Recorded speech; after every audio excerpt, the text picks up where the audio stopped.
खबर उत्तर प्रदेश और मैं आपके साथ प्रियंका राजपूत। बुलेटिन की शुरुआत करेंगे इस वक्त की अहम खबर के साथ। बलरामपुर में जन संदेश यात्रा को पूर्व मंत्री डॉक्टर एसपी यादव और कृष्ण कुमार गिहार प्रदेश अध्यक्ष ने हरी झंडी दिखाकर नगर से रवाना किया, जिसमें जन संदेश यात्रा कृष्ण कुमार गिहार के निवास सिविल लाइन के पास जनजाति छात्रावास रोडवेज बस स्टॉप की आवाज से निकलकर बलरामपुर नगर रथ को घुमाया गया। जन संदेश रथ यात्रा बलरामपुर विधानसभा में गांव और शहर में जाकर प्रचार प्रसार का कार्य करेगी।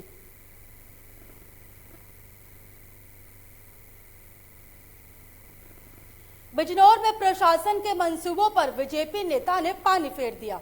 बता दें कि प्रशासन ने गंगा स्नान मेले में हेलीकॉप्टर मंगवाया था, जिसके बाद बीजेपी नेता ने हेलीकॉप्टर पर अपना कब्जा जमा लिया। प्रशासन को गंगा स्नान मेले में श्रद्धालुओं के ऊपर फूल बरसाने थे, लेकिन बिना फूल वर्षा के ही हेलीकॉप्टर घंटों तक पुलिस लाइन में ही खड़ा रहा।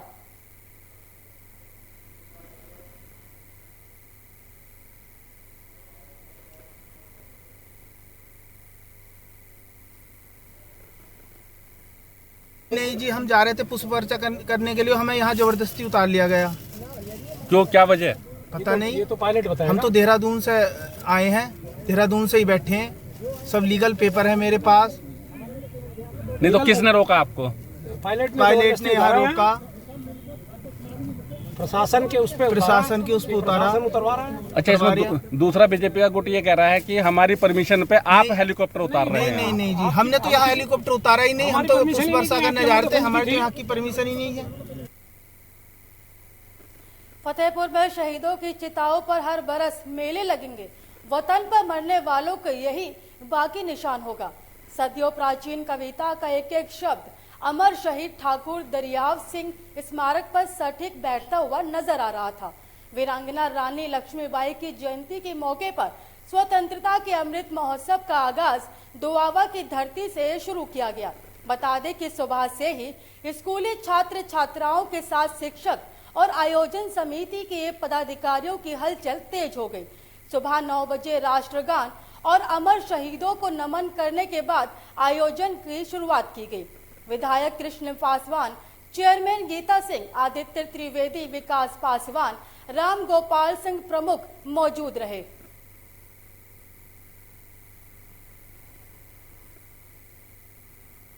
फतेहपुर में होटल संचालक की महिलाओं के जरिए चप्पलों से जमकर पिटाई करने का मामला सामने आया है। होटल संचालक के साथ मारपीट का वीडियो सोशल मीडिया पर जमकर वायरल हो रहा है। महिलाओं के जरिए पिटाई किए जाने के मामले को लेकर पुलिस ने मुकदमा दर्ज किया। जिले के सदर कोतवाली क्षेत्र के लखनऊ बाईपास के होटल का ये पूरा मामला है। वहीं इस मामले में डिप्टी एसपी अनिल कुमार ने बताया, सदर कोतवाली क्षेत्र की एक वीडियो सोशल मीडिया पर वायरल हो रही थी, जिसमें महिलाओं के जरिए नो प्रॉब्लम होटल संचालक से मारपीट की गई। सदर कोतवाली में मुकदमा पंजीकृत कर लिया गया है और आगे की विधिक कार्यवाही में जुट गई है। उन महिलाओं का एक लड़का, 2 लड़के हैं जो हमारे यहाँ से 3700 रुपये का लगभग खाना खा गए 3-4 बार में। और जब पैसे मांगे गए तो वो हमको एसएमएस करने लगा कि हमारा गुंडा राज है, मैं गुंडा हूँ, पैसे मांगोगे तो तुम होटल नहीं देख पाओगे, इस तरह हमको धमकी दिया। उसके 15 तारीख को हमने पुलिस को एप्लीकेशन 16 तारीख को दे दिया था सूचना, पुलिस ने कोई कार्रवाई नहीं किया। 16 तारीख को 17 को वो महिलाएं आई, पहले 4-5 महिलाएं, उन्होंने हमको धमकी दिया कि कल हम आएंगे 20-25 औरतें लेकर के और तुमको मारेंगे और तुम पुलिस के पास जाओगे, देखते हैं पुलिस तुमको कैसे बजाती है। कल दिनांक 18/11/2021 समय लगभग 3 बजे थाना कोतवाली क्षेत्र में होटल नो प्रॉब्लम में महिलाओं द्वारा होटल संचालक से मारपीट की गई। इस संबंध में वीडियो वायरल हुआ था। इस संबंध में थाना कोतवाली में मुकदमा पंजीकृत कर लिया गया है। गाजीपुर बॉर्डर पर कृषि कानूनों को लेकर राकेश टिकैत ने बयान दिया कि उन्होंने 19 तारीख को दिल्ली को संसद भवन जाने पर संयुक्त किसान मोर्चा तय करेगा। अभी फिलहाल किसान बॉर्डर से कहीं नहीं जा रहा है। हमारी जो मांगे हैं उस पर हमारे साथ बातचीत होनी चाहिए, सहमति बननी चाहिए। इसके बाद किसान खुशी खुशी घर चला जाएगा। गाजीपुर बॉर्डर मेरे जाने की कोई संभावना नहीं है।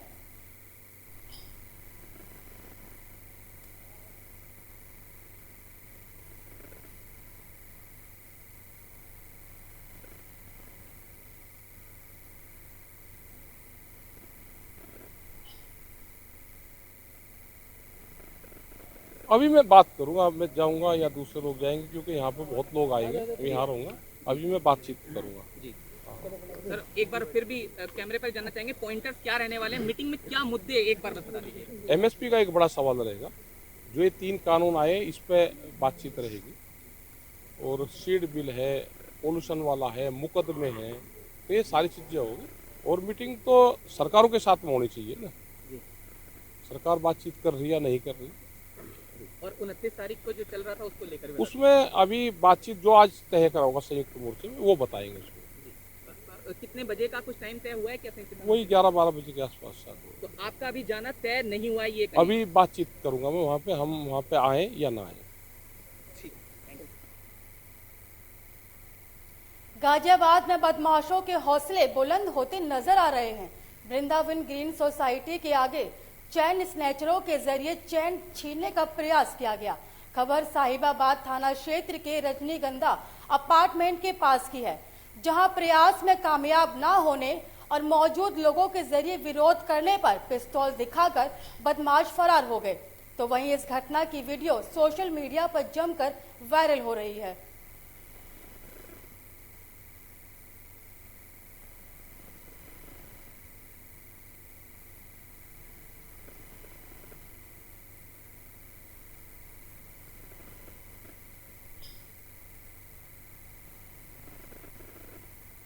आपको बता दें कि एक वीडियो वायरल हो रही थी, जहां पर स्नैचरों के जरिए चैन खींचने की कोशिश की गई, लेकिन वहां पर मौजूद लोगों के जरिए विरोध किया गया और जहां पर स्नैचर कामयाब नहीं हो पाए।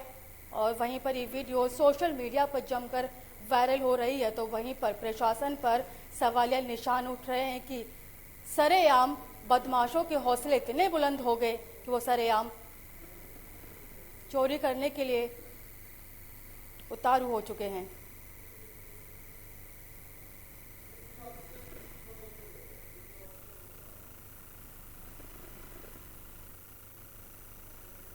आपको बता दें कि गाजियाबाद में बदमाशों के हौसले इतने बुलंद हो चुके हैं कि वृंदावन ग्रीन सोसाइटी के आगे चैन स्नैचरों के जरिए चैन खींचने का प्रयास किया गया। और ये खबर साहिबाबाद थाना क्षेत्र के रजनीगंधा अपार्टमेंट के पास की है।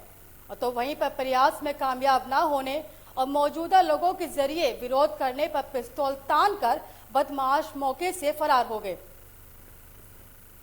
इस खबर पर ज्यादा जानकारी के लिए हमारे साथ संवाददाता अजीत जुड़ चुके हैं। अजीत, ये बताइए कि स्नैचरों के जरिए चैन खींची गई, तो वहीं पर मौजूद लोगों के जरिए विरोध करने पर बदमाश फरार हो गए। जी देखिए, मैं आपको बता दूं कि गाजियाबाद में ये बड़ी वारदातें हैं जो लगातार सामने निकल के आ रही है और पुलिस को एक चुनौती भी मिल रही है। आपको मैं बता दूं कि ये रात कल शाम की घटना है जो सामने निकल कर आई है, जो एक सीसीटीवी में भी कैद हो चुका है, जो आप लोगों के सामने आया है। आपको बता दूं कि बदमाशों के हौसले जो है वो पूरे बुलंद हो चुके हैं। गाजियाबाद पुलिस को पूरी तरीके से चुनौती है। ये अभी जो सीसीटीवी के जरिए पुलिस जांच में जुटी हुई है, जो चैन स्नैचिंग के दम पर और हथियारों के दम पर ये प्रयास किया गया था, पर विफल साबित रहे। वहां पर लोगों ने अपनी चतुराई दिखाते हुए अपने आप को देखा और उसको संभालते हुए वो विफल साबित रहे। बदमाशों ने हालांकि उनको प्रयास किया कि कार्रवाई देखी गई है। जी अजीत, ये बताइए कि पुलिस की तरफ से क्या कार्रवाई देखी गई है? जी देखिए, मैं बता दूं, पुलिस अब इस मामले को सीसीटीवी की मदद से जांच करते हुए बदमाशों की जो खोजबीन जारी है। इसमें टीम गठित की गई है, जिसको सीसीटीवी के बुनियाद पे उनको जांचा जा रहा है, देखा जा रहा है और उनको इसी बेस पे उनकी छानबीन जारी है। अब देखना ये होगा कि पुलिस इस मामले को कब तक रोक लगाती है, क्योंकि चैन स्नैचिंग एक बड़ा मामला है, क्योंकि इस क्षेत्र में बहुत ही ज्यादा चैन स्नैचिंग के मामले आ चुके हैं। अभी बदमाश जिस तरीके से हौसले बुलंदे बदमाशों के, वो एक पुलिस के ऊपर बड़ा एक सवाल खड़ा होता है और ये पुलिस के लिए एक बड़ी चुनौती होती है। अजीत, आपका बहुत बहुत धन्यवाद इस खबर पर तमाम जानकारी के लिए।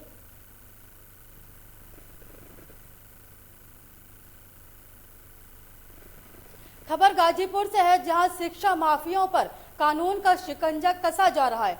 पुलिस प्रशासन ने शिक्षा माफिया राजेंद्र कुशवाहा की 7 करोड़ की जमीन कुर्क की है। शिक्षा माफिया राजेंद्र कुशवाहा की बेनामी संपत्ति के रूप में यह जमीन सदर कोतवाली क्षेत्र के छावनी लाइन में है, जिसे डीएम के आदेश पर पुलिस प्रशासन ने गैंगस्टर एक्ट के तहत कुर्क किया गया।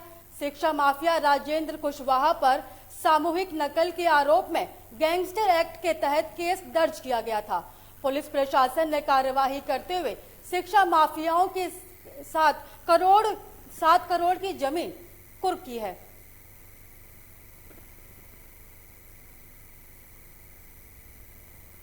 आपको बता दें कि शिक्षा माफिया राजेंद्र कुशवाहा की 7 करोड़ की जमीन कुर्क की गई है, तो कहीं ना कहीं पुलिस की तरफ से बड़ी कार्रवाई देखी जा रही है।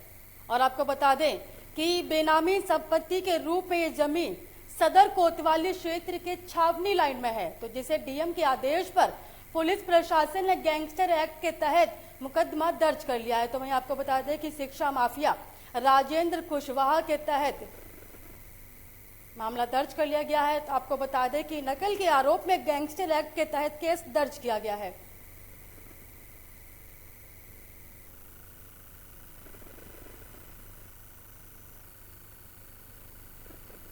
इस खबर पर ज्यादा जानकारी के लिए हमारे साथ संवाददाता विपिन जुड़ चुके हैं। विपिन, ये बताइए कि राजेंद्र कुशवाहा की बेनामी संपत्ति के रूप में जमीन कुर्क की गई है, क्या अपडेट है इसे पूरा?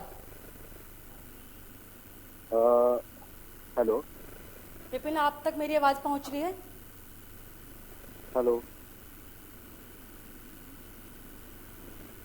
हेलो विपिन, ये बताइए कि शिक्षा माफिया राजेंद्र कुशवाहा की बेनामी संपत्ति के रूप में कुर्क की गई है, क्या अपडेट है इसे पूरा? जी प्रियंका जी, बता देना चाहता हूं कि शिक्षा माफिया है जो काफी क्षेत्र में जो है अवैध संपत्ति जो है सदर कोतवाली क्षेत्र में इनका रहा, और सबसे ज्यादा जो है विद्यालयों पर नकल कराने के मामले में ये चर्चित माने जाते थे, जिससे प्रशासन ने इनके कुनबे को जो है संपत्ति को सीज किया था। तो अब क्या कार्रवाई देखी जा रही है पुलिस की तरफ से? डीएम के आदेश पर सदर मजिस्ट्रेट सहित ओजस्वी चावला सीओसीपी को लेकर कार्रवाई की है। विपिन, आपका बहुत बहुत धन्यवाद इस खबर पर तमाम जानकारी के लिए। देखिए, शिक्षा माफिया राजेंद्र कुशवाहा पुत्र बंशी कुशवाहा के विरुद्ध सामूहिक नकल कराना, पर्चा आउट कराना आदि के संबंध में थाना कोतवाली गाजीपुर में गैंगस्टर एक्ट का मुकदमा 1775/16 दर्ज किया गया था। उसी मुकदमे में आज जिलाधिकारी गाजीपुर महोदय के आदेश के क्रम में गैंगस्टर एक्ट की धारा 14(1) के अंतर्गत उनकी बेनामी भू संपत्ति को कुर्क किया गया। कितने कीमत की थी सर? ये भू संपत्ति का इसका अनुमानित लागत 6,96,50,000 रुपये है, यानी लगभग 7 करोड़ रुपए की ये भू संपत्ति है। यह कार्रवाई शिक्षा माफिया जिनके विरुद्ध थाना कोतवाली में कई मुकदमे दर्ज थे, जिसमें सबसे मुख्य ये था कि उन्होंने नकल कराते हैं, पर्चे आउट कराते हैं। उसी के अंतर्गत जिलाधिकारी महोदय गाजीपुर के आदेश के तहत ये कार्रवाई की गई है। उनका ये गाटा नंबर 1543 है, जो लगभग 278 एयर है, जिसकी अनुमानित कीमत 6,95,50,000 है। उसके अंतर्गत ये कुर्क किया गया है। कन्नौज में कार्तिक पूर्णिमा के पावन अवसर पर गंगा स्नान के लिए कई जगहों पर श्रद्धालुओं के जरिए सुरक्षित गंगा स्नान किया गया। साथ ही सुरक्षा व्यवस्थाओं और बैरिकेडिंग के बीच श्रद्धालुओं ने दीप दान किया। गोताखोरों के साथ स्टीमर मुस्तैद रहे। महिलाओं के स्नान के लिए गंगा तट पर व्यवस्थाएं की गई। रात में रुकने वाले राहगीरों के लिए टेंट आदि लगाकर व्यवस्था भी लगाई गई। सुरक्षा में किसी भी प्रकार की चूक न हो पाए, इसलिए आज जिलाधिकारी राकेश कुमार मिश्र ने गंगा स्नान, दीपदान और देव दीपावली पर समस्त जनता को हार्दिक बधाई देते हुए मेहंदी घाट के तटों पर गंगा स्नान के लिए की गई व्यवस्थाओं का जायजा लेने के साथ निरीक्षण करते हुए संबंधित अधिकारियों को दिशा निर्देश दिए। और इस मौके पर पुलिस अधीक्षक प्रशांत वर्मा के जरिए भी जनता की सुरक्षा के रूप में क्षेत्राधिकारी सदर को समस्त आवश्यक व्यवस्थाएं दुरुस्त करने के निर्देश दिए हैं। आज का महत्व बहुत बड़ा है गंगा जी का। हम लोग परनी अम्बावस नहाते, मेरे साथ प्रधान साहबदा भी हैं। आप बोले जरा, ये प्रधान हैं। आज स्नान किया है आप लोगों ने? जी। क्या मनोकामना मांगी थी स्नान के दौरान? मनोकामना में यह, हम आपके दरबार में आए हैं, हम लोगों की रक्षा करो, मान सम्मान से रहे जीवन हमारा लोगों की यापन हो। आपकी शरण में आया है, बच्चे पढ़े लिखें, अच्छी बुद्धि सुदबुद्धि दे हम लोगों को, हमारे परिवार को, हमारे मिष्ट मित्रों को, हमारे अपने लोगों को। अपनी ग्राम सभा के तरफ तक गंगा जी में स्नान करता हूँ, बुड्डी लगाता हूँ, सबको माता रक्षा करो। 25 नवंबर को कानपुर के ग्रीन पार्क में न्यूजीलैंड और भारत के बीच होने वाले 5 दिवसीय क्रिकेट मैच को लेकर आज टीम इंडिया के प्लेयर सिविल लाइंस में भारी सुरक्षा के घेरे में होटल लैंडमार्क पहुंचे। होटल पहुंचते ही इन खिलाड़ियों का हिंदू रीति रिवाज के साथ आरती उतार स्वागत किया गया। कोरोना की महामारी के बाद जिस तरह से कानपुर में जीका वायरस का प्रकोप फैला हुआ है, उसे देखते हुए सुरक्षा के मद्देनजर इन खिलाड़ियों को अगले 72 घंटे तक होटल के अंदर ही क्वारंटाइन करेंगे और ये टेस्ट क्रिकेट कानपुर और ग्रीन पार्क के लिए बहुत ही महत्वपूर्ण है।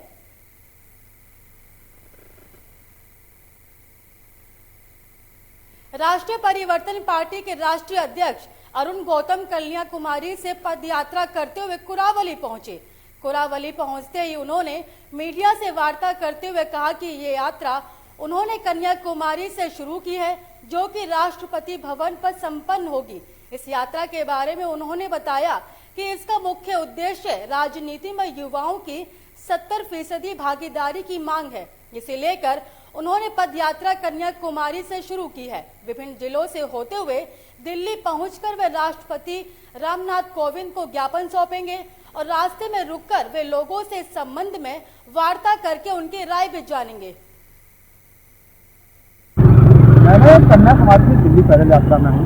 उसका उद्देश्य यह है कि देश में जितनी पॉलिटिकल पार्टियां हैं, उन सभी पॉलिटिकल पार्टियों में युवाओं की 70% हिस्सेदारी।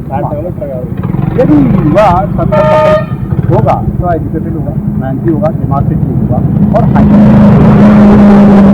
एमएलए, मिनिस्टर, सरपंच, नगर पालिका अध्यक्ष, जिला पंचायत अध्यक्ष बनेगा तो जिस क्षेत्र से वो चुनकर आएगा उस क्षेत्र के लिए कुछ नया करेगा, नई नई योजनाएं लाएगा जिससे बेरोजगारी कुछ कम हो और जो मूलभूत समस्या है उनका समाधान आसानी से कर सकता है, वो हाई करेगा। और वैसे भी गवर्नमेंट सेक्टर 60 साल में रिटायरमेंट है, क्यों? इसलिए ना कि हाथ पैर काम नहीं कर रहा, दिमाग काम नहीं कर रहा, तो फिर पॉलिटिकली में 70 साल, 80 साल, 90 साल, 95 साल क्या करते हैं? या आपको रहना तो आप भी बने रहिए, कर्मचारी को भी बने रहने दीजिए, या दोनों हटिए, युवाओं को आने दीजिए, तो देश का काम। मैं इस उद्देश्य से कन्याकुमारी से चल रहा हूँ। 3 महीना 24 दिन हो गया है और माननीय राष्ट्रपति जी को ज्ञापन दूंगा और उनका अनुरोध भी। मऊ से बड़ी खबर सामने आ रही है। बता दें कि प्रेम प्रसंग में एक युवक ने युवती को गोली मार दी। इस वक्त की बड़ी और अहम जानकारी आपको मऊ से दिखा रहे हैं, जहां प्रेम प्रसंग के चलते युवक ने युवती को गोली मार दी। युवती के घर में घुसकर युवक ने गोली मार दी। इस वक्त की बड़ी और अहम जानकारी आपको मऊ से दिखा रहे हैं, जहाँ एक युवक ने युवती को प्रेम प्रसंग के चलते गोली मार दी और युवक ने बाद में खुद को गोली मारकर आत्महत्या कर ली। घटनास्थल पर दोनों की मौत हुई और मौके पर फोरेंसिक टीम पहुंच गई है। इस बुलेटिन में मुझे दीजिए इजाजत और देश की तमाम खबरों को देखने के लिए देखते रहिए लोकमंच न्यूज।